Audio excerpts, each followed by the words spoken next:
மகளிர் தினத்தை ஒட்டி பெண்களுக்கு இளஞ்சிவப்பு ஆட்டோக்கள் உள்ளிட்ட 250 ஆட்டோக்களை வழங்கிய முதலமைச்சர் மு க ஸ்டாலின் ஆட்டோக்களின் இயக்கத்தை கொடியசைத்து தொடங்கி வைத்தார்.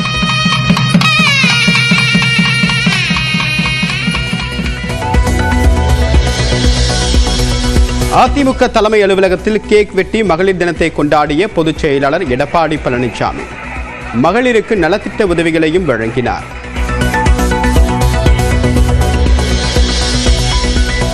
சர்வதேச மகளிர் தினத்தை ஒட்டி வீடியோ மூலமாக வாழ்த்து தெரிவித்த தமிழக வெற்றிக் கழக தலைவர் விஜய் அடுத்த ஆண்டு சட்டப்பேரவைத் தேர்தலில் அனைவரும் ஒருங்கிணைந்து ஆட்சி மாற்றத்தை ஏற்படுத்துவோம் என்றும் உறுதி. சர்வதேச மகளிர் தினத்தில் பிரதமரின் எக்ஸ் வலைதள கணக்கை கையாளும் 8 பெண்கள் பெருமைமிகு வாய்ப்பு கொடுத்த பிரதமருக்கு தமிழக செஸ் வீராங்கனை வைஷாலி நன்றி. சென்னை எழும்பூரில் உள்ள டாஸ்மாக் தலைமை அலுவலகத்தில் 3வது நாளாக தொடரும் அமலாக்கத்துறை சோதனை. கோவையில் உள்ள சிவாஸ் மதுபான ஆலையிலும் தொடர் சோதனையில் ஈடுபட்டுள்ள அதிகாரிகள். டாஸ்மாக் அலுவலகத்தில் நடத்தப்படக்கூடிய அமலாக்கத்துறை சோதனைக்கு பணியாளர்கள் சங்கம் கண்டனம். உயர் அதிகாரிகளையும் பணியாளர்களையும் மன உளைச்சலுக்கும் பதற்றத்திற்கும் உள்ளாக்குவதாக வேதனை.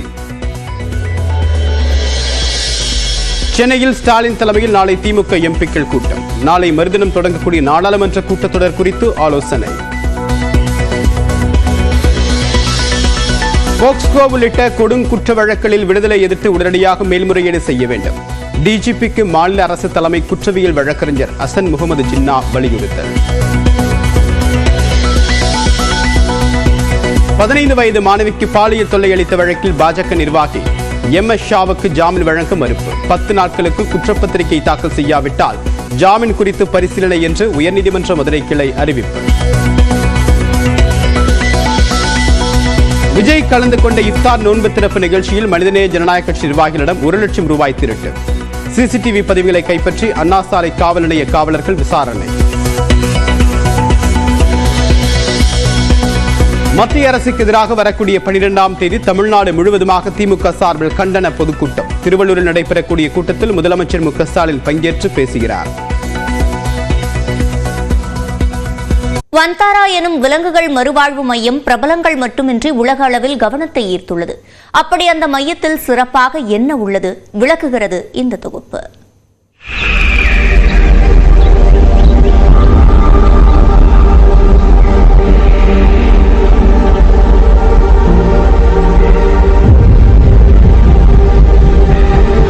குஜராத் மாநிலம் ஜாம் நகரில் 3500 ஏக்கர் பரப்பளவில் அமைந்துள்ளது உலகின் மிகப்பெரிய விலங்கு பாதுகாப்பு மற்றும் மறுவாழ்வு மையமான வந்தாரா.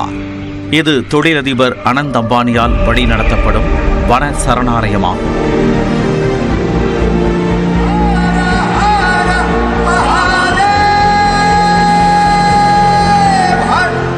விலங்குகளின் நண்பன் என்று வரும்போது தாமும் அனந்தும் ஒரே கருத்து கொண்டவர்கள் என்று பிரதமர் நரேந்திர மோடியை பாராட்டியுள்ளார்.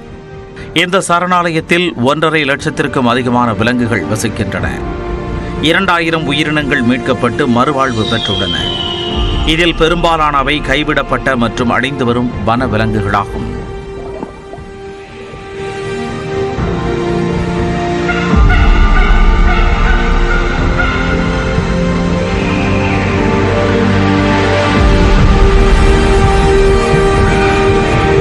இந்த வந்தாரா மையத்தில் 22 மருத்துவமனைகள், 17 கிளினிக்குகள் என பல்வேறு கால்நடை ஆராய்ச்சி வசதிகள் உள்ளன.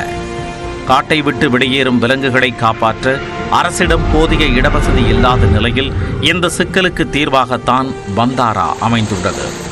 வந்தாராவின் மீட்பு குழுக்கள் உலகின் பல நாடுகளிலும் கைவிடப்படும் விலங்குகளை மீட்டு அர்ப்பணிப்புடன் பராமரிக்கின்றனர். சிங்கங்களும் புலிகளும் மீட்கப்பட்டு இயற்கையான வாழ்விடங்களில் உலா வருகின்றன. சென்னையில் இடப்பற்றாக்குறையால் பாதிக்கப்பட்ட முதலைகளும் பாதுகாப்பாக வந்தாராவில் விடப்பட்டுள்ளன. இரட்டைத்தலை ஆமை, இரட்டைத்தலை பாம்புகளும் இந்த மையத்தில் காண முடிகிறது.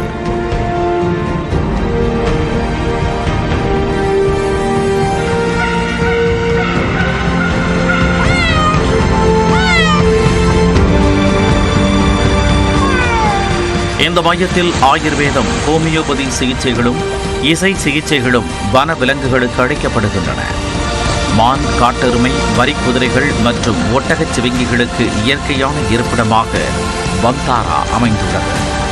பந்தாராவின் யானைகள் பராமரிப்பு மையத்தில் 250க்கும் மேற்பட்ட யானைகள் உள்ளன.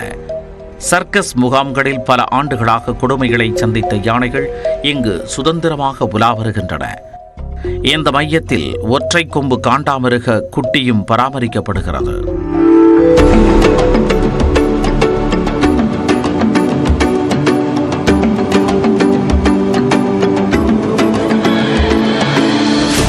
பந்தாராவின் இனப்பெருக்கம் மற்றும் வாழ்விட மறுசீரமைப்பு மூலம் ஆசிய சிங்கங்களுக்கு மறுவாழ்வு கிடைத்துள்ளது. அழிந்துவிட்டதாக கூறப்பட்ட ஸ்பிக்ஸ் மெக்காவ் கிளிகள் பிரேசிலில் மீண்டும் உலாவ பந்தாரா உதவி உள்ளது. விலங்குகள் மட்டுமன்றி 2.5 கோடி மரங்களும் பந்தாராவில் உள்ளன. We farm a lot of our stuff locally, so we have helped the local farmers. So we tell them organic manure from our gaushalas, from our elephant, the dung, we give it to the farmers. So they also have an economy. We farm the feed. An elephant needs 200 kilos of fodder a day. Correct. So we have 200 elephants, so imagine the amount of food. So everything is made in India, grown in India, grown locally as much as possible. And sourced. Okay. And also there's an economy of more than 10,000-12,000 people based on this whole rescue center. Dhirubhai அம்பானியின் பசுமை எரிசக்தி வளாகத்தை ஒட்டி அமைந்துள்ள பந்தாராவை பிரதமர் மோடி திறந்து வைத்துள்ள நிலையில் அனந்த் அம்பானியின் முயற்சிக்கு கிரிக்கெட் ஜாம்பவான் சச்சின் டெண்டுல்கரும் வாழ்த்து தெரிவித்துள்ளார்.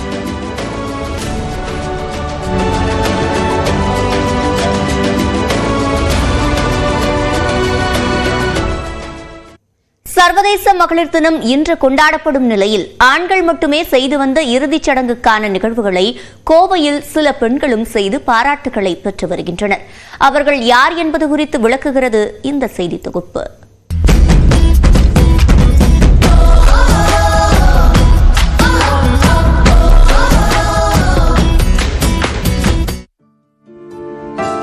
பொதுவாக மனிதன் இறந்துவிட்டால் இறுதிச் சடங்குகளை ஆண்கள் மட்டுமே செய்து வந்த நிலையில் கோவை ஒண்டிப்புதூர் SIHS காலனியில் இயங்கி வரும் தாய்மை அறக்கட்டளையின் பெண்கள் இறுதிச் சடங்குகளை இலவசமாக செய்து வருகின்றனர். வாழ்வாதாரத்தில் மிகவும் ஏழ்மையான நிலையில் இருப்போரின் குடும்பத்தில் எவரேனும் இறந்துவிட்டால் இந்த அறக்கட்டளையைச் சேர்ந்த பெண்கள் பந்தல் அமைத்து ஃப்ரீசர், பெட்டி ஆகியவற்றை இலவசமாக அளிக்கின்றனர். ஸோ ஆரம்ப காலகட்டத்தில் பார்த்தீங்கன்னா எங்களுக்குமே நிறைய எதிர்ப்புகள் வந்தது. சில இறந்த வீட்டில் பார்த்தீங்கன்னா எல்லாருமே ஆச்சரியமாக பார்த்தாங்க. நீங்கள்லாம் எதுக்குமா வரீங்க, ஏமா இதெல்லாம் பண்ணுறீங்க, இந்த மாதிரிலாம் கேள்விகள் வந்துச்சு. ஆனாலுமே நம்ம இந்த சமுதாயத்துக்காக ஏதாவது ஒன்று பண்ணணும் இல்லையா? ஸோ ஆண் பெண் பேதமின்றி போகிறது தான் இந்த உலகம். அது மூலிமா தான் இயங்கிட்டுருக்கு. ஸோ எங்கள் அமைப்பின் மூலிமா நாங்கள் ஒரு சில பெண்கள் போகிறத பார்த்துட்டு எங்கள் கூட சேர்ந்து பல பெண்கள் வர ஆரம்பிச்சிட்டாங்க. உடல்களை புதைப்பது மட்டுமன்றி சில நேரங்களில் இறந்தவரின் குடும்பத்திற்கு இறப்புச் சான்றையும் பெற்றுத் தருகின்றனர் இந்த அறக்கட்டளையைச் சேர்ந்த பெண்கள். 2016ஆம் ஆண்டில் தொடங்கப்பட்ட இந்த அறக்கட்டளையில் பெரும்பாலும் பெண்களே இருக்கும் நிலையில் அவர்களுக்கு உறுதுணையாக சில ஆண்களும் பணியாற்றி வருகின்றனர். தொடக்கத்தில் எதிர்ப்புகளை சந்தித்து வந்தாலும் பாலின பேதமின்றி சமூகத்திற்கு ஏதாவது செய்ய வேண்டும் என்ற நோக்குடன் தொடர்ந்து இறுதிச் சடங்குகளை செய்து வருவதாகவும் இந்த அறக்கட்டளையின் பெண்கள் கூறுகின்றனர். ரொம்ப என்னை பெருமையாக பேசுவாங்க. எனக்கும் ஒரு பாசிட்டிவாக இருக்கும். வெளியெல்லாம் வந்துட்டு போகிறங்காட்டிக்கு பாசிட்டிவாக இருக்கும். டெத்து வீட்டுக்கு போயிட்டு வரேன்னு ஒவ்வொருத்தர் ஒவ்வொரு மாதிரி சொல்லுவாங்க. இருந்தாலும் அதெல்லாம் நாங்கள் பொருட்படுத்தாமல் இந்த தாய்மை அறக்கட்டளையில் 5-6 வருஷமாக நான் மெம்பராக இருக்கேன். துக்க வீடுகளில் சில நேரங்களில் பெண்களை அனுமதிக்காமல் தீட்டு என்று கூறி வந்தோருக்கு மத்தியில் ஆண்களுக்கு நிகராக பெண்களும் இறுதிச் சடங்குகள் செய்து வரும் இந்த பெண்களின் தன்னலமற்ற சேவை உண்மையில் பாராட்டுக்குரியது. நியூஸ் 18 தமிழ்நாடு தொலைக்காட்சி செய்திகளுக்காக செய்தியாளர் பிரசன்னா.